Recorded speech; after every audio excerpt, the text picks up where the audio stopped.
शिक्षा मित्रों के लिए सरकार ने पहले भी इस बात को व्यवस्था की है कि भाई उनको प्रयास होना चाहिए कि उनके जिले में और उनके नजदीक के विद्यालय में उनको तैनाती मिले।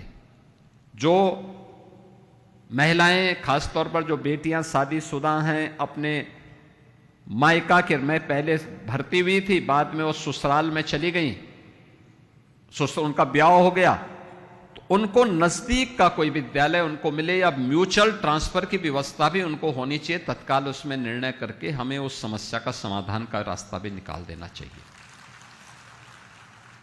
और इसीलिए ये इतना कुछ सरकार कर रही है। याद रखना, हमें इस बात को ध्यान में रखना होगा कि आज का समय सकारात्मक सोच का है, सकारात्मक सोच का। और आप शिक्षक हैं। एक शिक्षा जगत से जुड़ा हुआ व्यक्ति अगर सकारात्मक सोच का नहीं है तो वह तो समाज के पुण्य क्षति कर देगा। हमारा नेचर ट्रेड यूनियन जैसा नहीं हो सकता, नहीं हो सकता। हमें तो सकारात्मक भाव के साथ कार्य करते हुए समाज के लिए, जिन बच्चों को एक अभिभावक बड़े विश्वास के साथ हमारे पास भेज रहा है,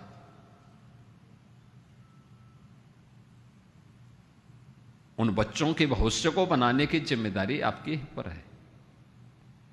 अगर आप सकारात्मक ऊर्जा से भरपूर नहीं होंगे तो बच्चा तो उसका न्यू ही कमजोर हो जाएगी, गड़बड़ हो जाएगी। जो जितना सकारात्मक होगा उतना अच्छा परिणाम दे देगा, जो जितना नकारात्मक होगा उतना ही विध्वंसात्मक हो जाएगा,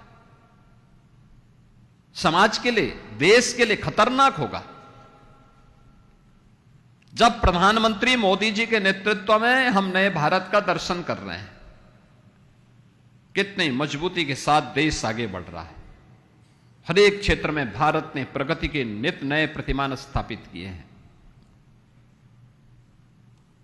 उन स्थितियों में सबसे बड़ी भूमिका किसी की होती है तो नींव के पत्थर के रूप में शिक्षा की, और उसमें बेसिक शिक्षा की सबसे बड़ी भूमिका होने जा रही है।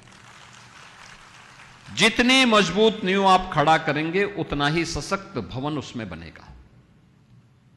और मुझे प्रसन्नता है कि गत 9 वर्ष में बेसिक शिक्षा परिषद ने इस दिशा में बेहतर प्रयास किया है।